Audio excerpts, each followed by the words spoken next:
Um jogo, ou melhor, um gênero inteiro que permite aos seus jogadores se enxergarem como figuras responsáveis por moldar a história. Um produto que formou uma comunidade encantada pela ideia de acompanhar o desenvolvimento do ser humano sob um prisma de entretenimento. Com 70 milhões de cópias vendidas nos últimos 33 anos, a série Civilization é o carro-chefe de um gênero cujo público é formado não só por entusiastas de estratégia, mas também por curiosos e apaixonados por história. Aqui você pode guiar uma nação desde os primórdios de sua formação até o auge de um império com avanços científicos, culturais e militares. E é essa a sensação de presidir uma linha do tempo, de ver uma sociedade crescer e interagir com outras civilizações que mantém esse gênero tão relevante há décadas. Nesse contexto, Civilization atua como uma espécie de embaixador da categoria que faz parte, apresentando aos jogadores o conceito de explorar, expandir, extrair e exterminar, que define a base da jogabilidade por aqui. Cada partida passa a ter uma narrativa própria, recheada de decisões sobre diplomacia, alianças, guerras, avanços tecnológicos, religião e cultura. Tudo sob o nosso controle. E talvez seja justamente esse poder de escolha que desperta a vontade de jogar só mais um turno e perpetua uma comunidade engajada, disposta a se aventurar repetidamente em jornadas épicas, imprevisíveis e absurdamente longas em alguns casos. Hoje eu quero te falar da origem de Civilization e como o jogo pegou emprestado elementos de jogos clássicos de tabuleiro no seu início e evoluiu com o passar do tempo. E eu também quero abordar o gênero 4X ou 4X, para que você possa entender por que ele é tão querido pela sua comunidade. Antes de começar, no entanto, eu quero pedir para você deixar o like e hypar esse vídeo, se inscrever no canal se não estiver inscrito e virar membro por aqui. Você vai poder votar em conteúdos futuros, assistir vídeos antes de todo mundo e ainda fazer parte de um canal especial do nosso Discord. Se muito do design que nós vemos hoje nos jogos já não é original, antes isso era muito mais acentuado. Um dos primeiros videogames da história, Tennis for Two, era uma versão digital de tênis. E durante muito tempo foi assim. A indústria de games olhava para o mundo e copiava jogos, esportes e até brincadeiras para criar suas versões digitais. Pode parecer esquisito hoje, mas o Atari tinha um jogo de esconde-esconde. E se no começo de tudo eram versões muito simples e básicas, conforme os códigos foram se tornando mais complexos e as plataformas permitiram, foi possível transcrever ideias mais robustas para as telas e o escopo de possibilidades foi se expandindo. E enquanto nos consoles domésticos o mercado se desenvolvia a partir de uma certa noção de que jogos eram voltados para crianças, nos computadores essa segmentação alcançava uma faixa etária mais ampla, já que, na época, os PCs eram muito mais vistos como ferramentas de trabalho do que como centros de entretenimento. Isso posto, os jogos para essa parcela mais velha da população encontraram seu lugar nos computadores.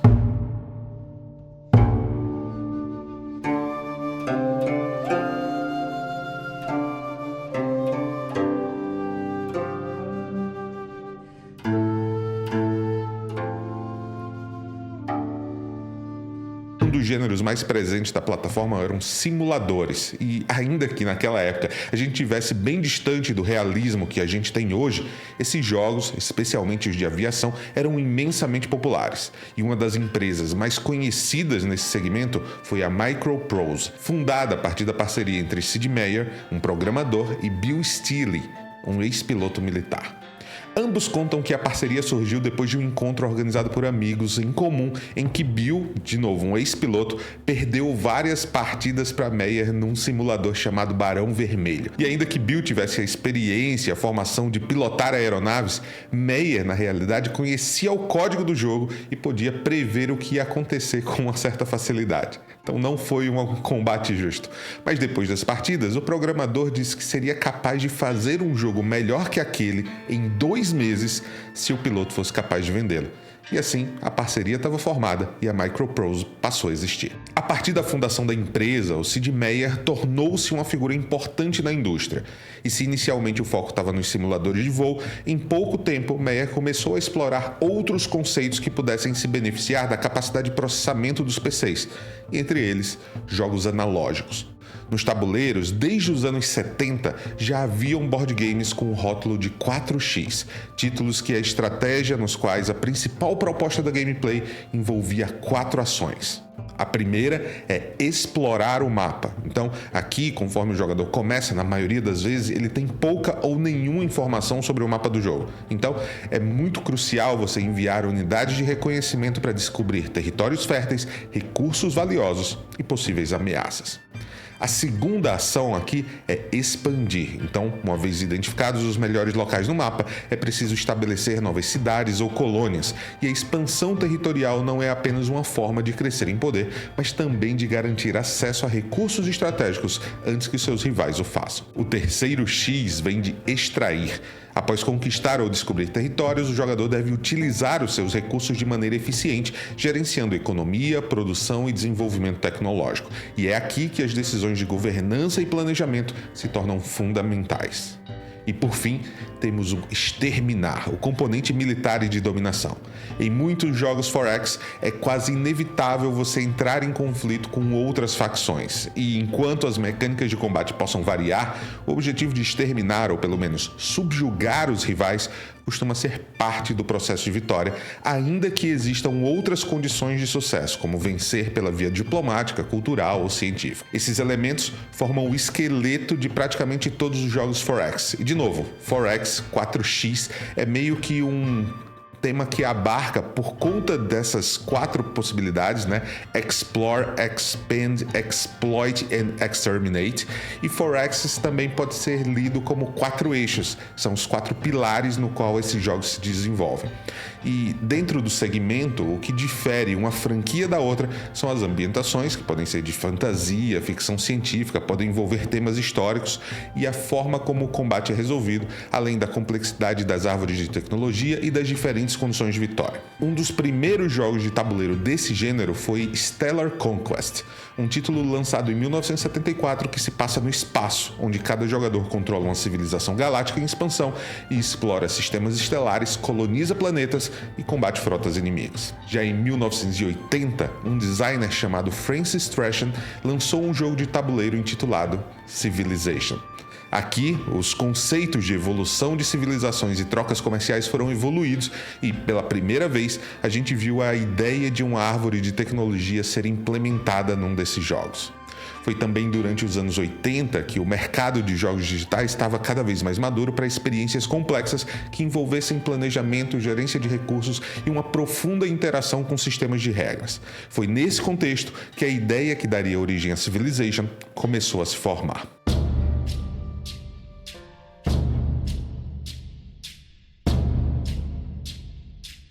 Sid Meier acreditava que o jogador precisava sentir que estava no controle de algo maior do que um simples personagem em um veículo.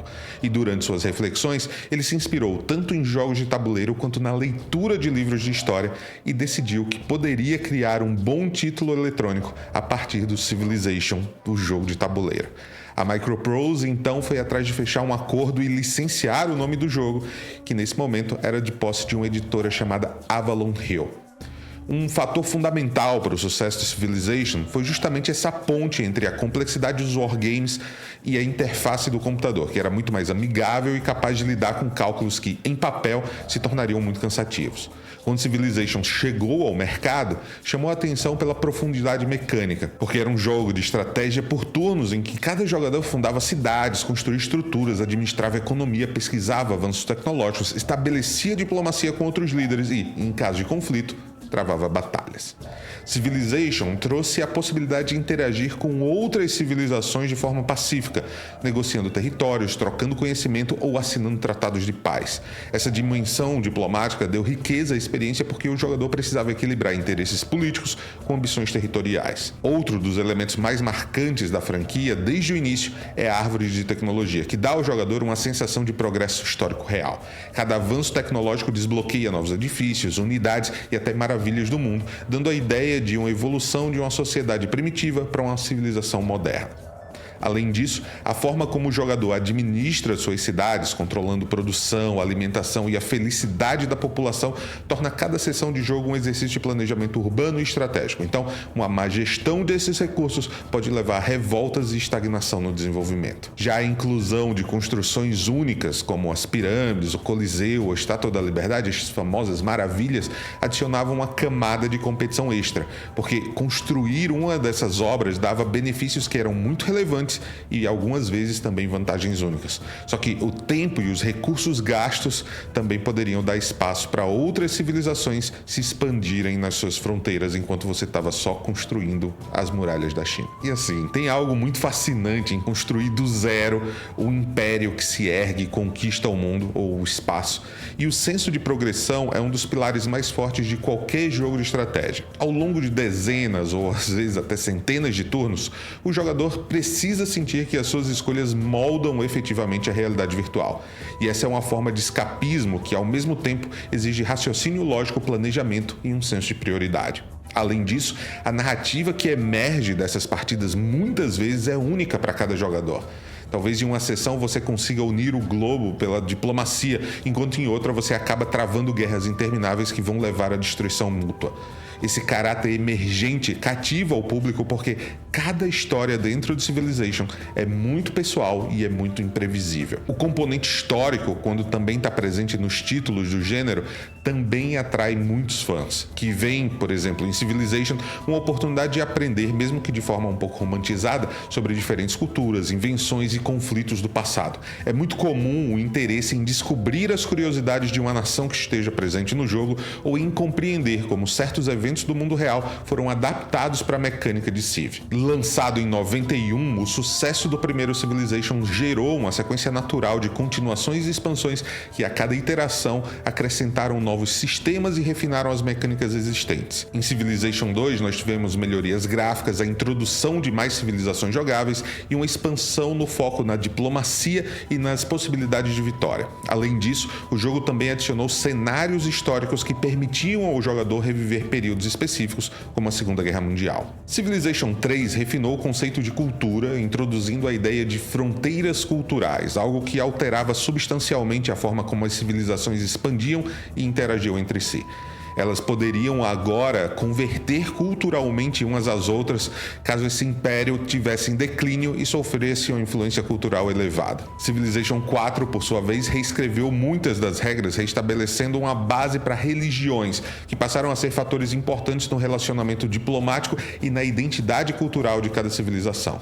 A trilha sonora, inclusive, foi ganhadora do Grammy. O icônico tema Baba Yetu é reconhecido com vários prêmios internacionais. Baba yetu yetu liye binguni yetu yetu amina Baba yetu yetu liye unjina la kuele tuku. Civilization 5, lançado em 2010, alterou o sistema de combate para um modelo hexagonal, restringindo o empilhamento de unidades militares. Isso trouxe mais profundidade tática e, além disso, também introduziu as cidades-estado, pequenos reinos neutros em que o jogador poderia influenciar por meio de ouro, diplomacia ou força militar. Já em Civilization 6, a principal inovação foi o sistema de distritos, que alterou a forma de construir cidades.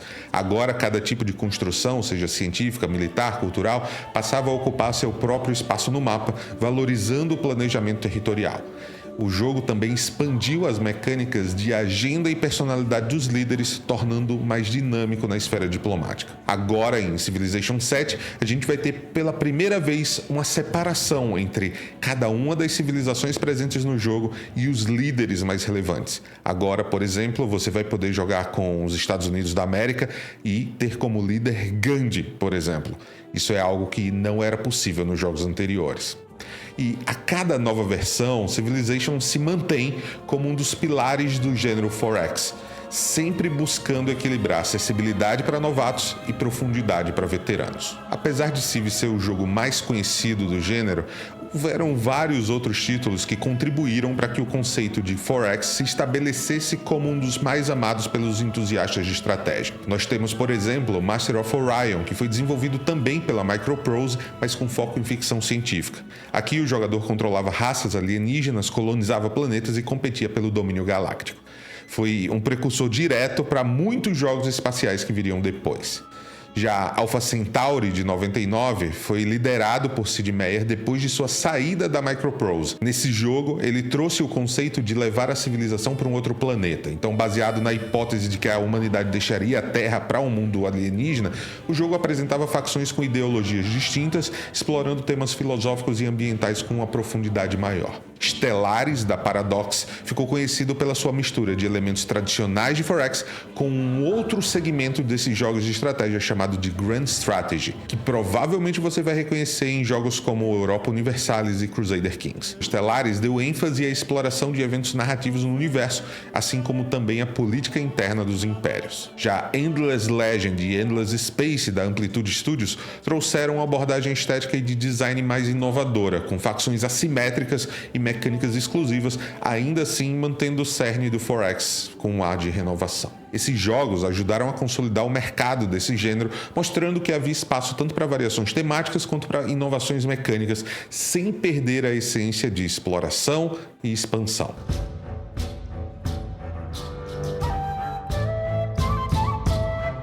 Para quem observa de fora, pode parecer que essa categoria exige um grau absurdo de atenção aos detalhes, que você precisa estudar para poder jogar. E, de fato, muitos desses jogos têm interfaces repletas de informações, menus de diplomacia e árvores tecnológicas imensas. No entanto, o principal atrativo é justamente a liberdade estratégica que cada turno oferece. Em muitos títulos, o jogador gerencia cada detalhe de suas cidades e planetas, desde a alocação de trabalhadores em diferentes terrenos ou construções até a regulação de impostos. Outros jogos preferem focar no macro, delegando certos detalhes à inteligência artificial e dando ao jogador uma visão mais ampla. De qualquer forma, em um 4X, o mapa é o palco onde tudo acontece. Então, cada hexágono ou cada quadrado pode conter recursos naturais, montanhas que dificultam a movimentação, áreas costeiras que facilitam o comércio, entre outras características relevantes. Identificar as melhores rotas de expansão e antever movimentos inimigos são habilidades cruciais por aqui. Grande parte da experiência nesse segmento se dá na sensação de progresso. A cada avanço, uma nova unidade, construção ou benefício se desbloqueia. Escolher a ordem em que se pesquisa as tecnologias presentes no jogo define também o estilo de estratégia e a personalidade de cada civilização. Algumas vão poder focar em força militar, outras em comércio, outras ainda em cultura e diplomacia. Em jogos como Civ ou Stellaris, a diplomacia ela pode ser tão ou mais importante que o combate, porque alianças de conveniência e acordos comerciais podem garantir vantagens vitais. No entanto, a IA também costuma ser oportunista e, se ela perceber fraqueza, pode trair o jogador em busca de territórios valiosos ou recursos estratégicos. É muito normal isso acontecer. Inevitavelmente, o jogador vai ter de enfrentar também conflitos militares, seja para se defender ou para expandir o seu território. Aqui, as batalhas elas podem ser resolvidas por simulações automáticas ou por combates táticos mais detalhados, dependendo do jogo. De qualquer forma, o posicionamento das tropas e o uso inteligente de terreno e tecnologia militar mudam drasticamente o resultado de uma guerra. Ao longo desses anos, Civilization marcou gerações de jogadores e inclusive extrapolou o espaço dos videogames. Professores e entusiastas de história utilizam versões de Civ em salas de aula para ilustrar conceitos de formação de nações, expansão colonial e evolução tecnológica. E, evidentemente, o jogo 4X não substitui o estudo acadêmico, mas ele pode despertar o interesse e a curiosidade em alunos sobre determinados períodos históricos. As representações de líderes famosos como Gandhi, Napoleão, César, Cleópatra, ainda que sejam caricatas, ajudam a gerar também engajamento com esse contexto histórico. E isso vale também para as maravilhas do mundo, que funcionam como um cartão de visitas para que muita gente conheça os monumentos e avanços culturais da humanidade. Em termos de entretenimento, o gênero 4X se firmou como um nicho fiel. Então, mesmo com a ascensão dos jogos de ação ou de mundos abertos, ainda existe uma parcela grande de jogadores que busca desafios mais cerebrais, mais estratégicos. E entre esses entusiastas, Civilization é quase um sinônimo de virei a madrugada porque eu nem consegui terminar minha partida. Retomando o ponto inicial do nosso vídeo, a Microprose nasceu das mãos de Sid Meier e Bill Stilley, graças aos simuladores de voo, mas foi Civilization que se tornou o título mais reconhecido globalmente. Uma curiosidade interessante, inclusive, é que o título formal do jogo é Sid Meier's Civilization. E a ideia de adicionar o nome do desenvolvedor aqui veio do falecido ator Robin Williams. A sugestão do Robin é que Sid se tornasse uma espécie de rockstar e tivesse seu nome funcionando como um selo de qualidade. Atualmente, Civilization vai para o seu 7º título, já com expansões e atualizações agendadas, enquanto outros títulos, como Humankind, da Amplitude Studios, também procura oferecer abordagens diferentes para o tema histórico. Considerando ficção científica, Stellaris segue popular, recebendo constante suporte da Paradox. E, em paralelo, a comunidade Master of Orion permanece ativa mesmo depois de quase 40 anos de lançamento. Enquanto tudo isso acontece, jogos independentes também vão surgindo com novas ideias e experiências de nicho.